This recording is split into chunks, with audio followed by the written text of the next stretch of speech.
오랜 세월이 흐름 속에 우리 삶 속에서 변하는 것도 있고 그 시대에 맞지 않아서 없어지는 것도 있습니다. 예를 든다면 전화기가 그런 얘기겠죠.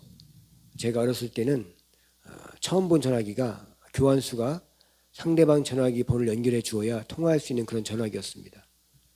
생긴 것도 그냥 까만 게 상자에 네모난 크기에 옆에 돌리는 그런 게 있어서 막 돌리면 그 신호가 교환수에게 가서 교환수에게 먼저 통화를 하는 겁니다. 몇 번이나 연결시켜 주세요. 그러면 그쪽에서 연결시키면 전화했던 그런 전화기를 처음 봤습니다. 그 전에 어떤 전화기가 있었는지 모르겠는데 그 다음에 나온 전화기가 다이얼을 돌리는 전화기. 번호대로 돌리면 드르르 같이 가고 돌리는 게 재밌어가지고 장난치기도 많이 했죠. 그 다음에 나온 게 숫자를 버튼으로 누르는 전화기였습니다. 그게 신기했습니다. 버튼 숫자를 눌러서 간다는 게 참 신기했고 그러면서 다음에 나온 것이 삐삐라는 것이 나왔고 시티폰이라는 게 나왔는데 이 시티폰은 공중전화 근처에서 전화를 해야 되는 거예요. 그래서 받는 게 아니라 전화만 하는 거 그런 기능을 가지고 있는 게 있었고 그 다음에 나온 것이 PCS폰이라고 해서 휴대폰이 나오고 지금은 스마트폰으로 해서 계속 이렇게 변화해 왔습니다. 지금은 스마트폰 이후로 이런 전화기가 모두 사라졌습니다. 그렇게 전화기만 예를 들어 이야기했지만 그 외에도 많은 시간 속에서 변하고 없어지는 것들은 수없이 많습니다. 그럼에도 인간이 살아오면서 변하지 않는 것도 많이 있습니다. 조상 이전부터 자자손손 후대까지 유전이 아닌데 유전같이 대물림되어 내려오는 것이 있다면 그것은 염려입니다. 이 염려, 근심, 걱정은 어쩌면 태초부터 인류가 생긴 이래로 지금까지 모든 인생들 곁에 붙어서 변하지 않고 사라지지도 않고 존재해왔고 앞으로도 계속해서 존재할 것입니다. 40, 50년 전 제가 어렸을 때죠. 그때만 해도 통신이 제대로 발달하지 못했기 때문에 자녀가 또 자식들이 외지에 나가서 살거나 직장생활을 하면 잘 지내고 있는지 무슨 일이 없는지 그게 참 궁금하고 염려가 되고 걱정했던 것이 그 당시 부모님이었습니다. 그렇지만 지금은 사회적 안전망이 잘 갖추어 있어서 개인마다 스마트폰이 있고 사람이 실종되면 사람들이 가지고 있는 스마트폰에 긴급 물자를 알려서 찾기도 하고 또 GPS 위치 추적 장치가 있어서 사람을 잃어버려도 쉽게 찾을 수 있고 또 골목마다 CCTV가 있어서 위험만이 있으면 즉각적으로 문제를 해결할 수 있는 그런 시스템을 갖추고 있는 것이 오늘날의 시대입니다. 그럼에도 집을 떠나 있는 자녀들에 대한 부모의 염려는 여전히 그때와 별반 다를 것이 없습니다. 염려하는 것이 이것뿐이겠습니까? 우리가 살아가는 모든 것이 다 염려의 대상들입니다. 하나님을 믿는 사람들도 예외가 아닙니다. 신앙을 가지면 염려 없이 늘 문제없는 것 같이 기쁘게 하나님의 은혜로 살아가는 것 같이 말들 하지만 현실은 그리 쉽지 않다는 것이죠. 우리가 염려한다는 것은 사람이기에 하는 것입니다. 짐승들은 염려하지 않습니다. 또 하나님도 염려하지 않습니다. 하나님은 전능하신 분이기 때문에 염려하지 않습니다. 어찌 보면 염려가 있다는 것은 인간의 연약한 부분이면서 무능한 그런 존재임을 증명하고 있는 것일 수 있습니다. 그러기에 하나님을 찾게 되고 하나님을 의지하게 되는 것입니다. 이 염려의 시작은 인간이 죄 가운데 있을 때부터 시작되었습니다. 그 염려 가운데 사는 인생들에게 하나님께서는 예수 그리스도의 십자가의 죽음을 통해 죄를 없애셨습니다. 그렇다면 우리는 죄로 시작된 이 염려가 예수 십자가의 은혜로 죄가 없어짐으로 인해서 염려할 이유가 없었습니다. 그럼에도 하나님을 믿는 우리는 염려를 계속하고 있습니다. 오늘 본문 말씀은 예수님께서 이런 염려에 붙들려 있는 우리에게 하시는 말씀이십니다. 염려와 불안에 대해서 인생들이 가장 본능적으로 두려워하는 것이 있다면 그것은 미래에 대한, 앞날에 대한, 내일에 대한 염려일 것입니다. 그런 우리들에게 예수님은 단호하게 말씀합니다. 염려하지 말라고 말씀하십니다. 아니, 명령을 하시고 있습니다. 이렇게 명령하시는 것은 예수님의 우리 인생을 책임지시는 분이시기 때문입니다. 예수님 우리에게 염려하지 말라고 명령하신 이유는, 염려는 우리가 한다고 해서 나아지는 것도 없고 해결되는 것도 없고, 이 염려는 하나님의 선하심을 의심하게 만드는 불신앙의 뿌리가 되기 때문입니다.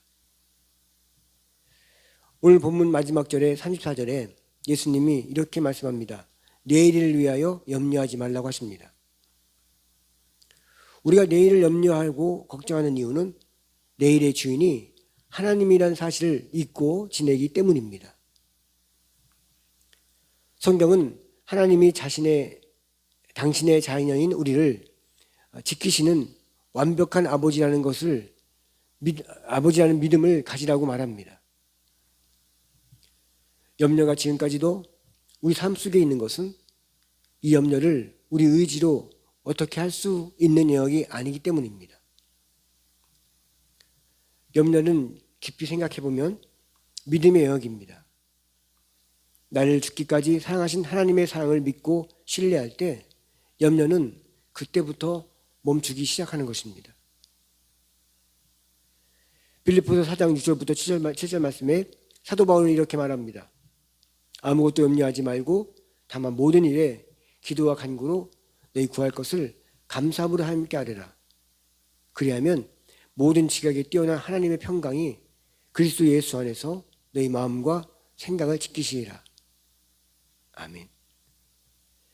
우리 삶에 염려가 생기면 그 문제를 놓고 기도로 하나님께 아뢰라고 말씀하십니다. 그러면 하나님의 평강, 하나님부터 오는 평안함과 안정감이 우리의 마음과 생각을 염려로부터 지켜주는 것입니다. 찬송가에도 이런 가사가 있지 않습니까? 그 두려움이 변하여 내 기도가 되었고 내 한숨이 변하여 내 노래가 되었다. 이건 무엇입니까? 하나님부터 오는 은혜, 하나님으로부터 나의 모든 걸 맡겼더니 하늘로부터 내오는 마음의 평강이 그런 노래를 하게 만든다는 것이죠. 때로는 우리에게 염려는 기도하라고 주신 하나님의 은혜일 때도 있습니다. 그 염려를 통해서 하나님께서 우리에게 하시고자 하신 뜻이 있습니다. 그러기에 그 염려 때문에 기도하게 되고, 또 기도하다 보면 우리가 염려함으로 알지 못하던 것들을 그 기도를 통해서 우리를 향한 하나님의 깊고도 놀라우신 뜻과 계획하심과 은혜가 숨어 있음을 발견하게 되는 것입니다. 두 번째로 내일이 염려하게 하라고 예수님은 말씀하십니다. 이 말씀은 시간의 주권이 우리에게 있는 것이 아니라 하나님께 있음을 가르쳐주고 있습니다. 우리는 아직 오지 않은 내일을 미리 끌어당겨서 염려하려는, 또 염려하며 괴로워하는 습관이 있습니다. 이것이 하나님의 영역을 침범하는 교만일 수가 있습니다. 우리가 분명히 알아야 할 것은 내일은 우리 영역 밖의 일이라는 사실입니다. 이 말은 내일이 우리 것이 아니라 하나님 것이라는 뜻입니다. 하나님은 내일 우리가 겪을 문제보다 더 큰 은혜를 내일에 미리 준비해 두고 계신 분이십니다. 하나님은 이스라엘 백성들에게 아무것도 할 수 없었던 광야에서 매일같이 만나를 내려주셨습니다. 하나님은 오늘 은혜를 오늘 주시고 내일의 은혜는 내일에 예비하십니다. 그러기에 우리는 내일에 대한 마음의 준비를 하되 걱정하거나 염려하지 말아야 할 것입니다. 이사야 40장 10절 말씀이 이렇게 말합니다. 두려워하지 말라. 내가 너와 함께 할 것이라. 놀라지 말라. 나는 네 하나님이 됨이라. 내가 널 굳세게 하리라. 참으로 널 도와주리라. 참으로 나의 의로운 오른손으로 너를 붙들리라. 아멘. 이 말씀은 하나님이 내일을 향해 또 미래를 향해 두려워하는 우리들에게 아주 분명하게 하시는 말씀입니다. 두려워하지 말고 내가 너와 함께 하고 있으니 놀라지 말라라는 것입니다. 그러면서 더욱더 분명하게 해두는 것이 있습니다. 나는 너의 하나님이다. 내가 너를 굳세게 할 거고 정말 너를 도와주겠다. 나의 권능의 오른손으로 널 꼭 붙잡아 주겠다라는 그런 말씀을 하고 계십니다. 그러니 우리가 내일을 위해서 해야 할 것은 아무것도 없습니다. 단지 두려워하지 않는 마음, 생각, 의지만 분명하게 믿음으로 선포하고 가지고 있으면 되는 것입니다. 그리고 그 마음으로 꿈과 비전을 향해 힘차게 전진해 가면 됩니다. 아무 걱정하지 말고 최선을 다해 열심히 살아가는 것입니다. 하나님이 이렇게 말씀하신 이상 우리의 꿈과 미래를 향한 계획에 발목 잡을 염려는 이젠 더 이상 없습니다. 세 번째로 예수님께서는 염려하지 않는 비결을 가르쳐주고 있습니다. 그것은 하나님 나라를 먼저 구하는 것입니다. 마태복음 6장 33절에 예수님은 먼저 그의 나라와 그 일을 구하라고 하십니다.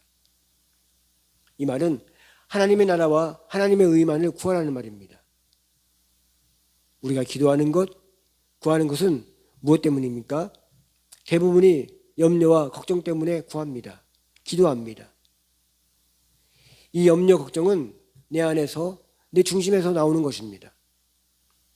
그렇지만 아이러니하게도 이 염려와 걱정과 근심 때문에 하게 된 기도는 우리를 하나님 중심의 생각으로 옮겨 놓습니다.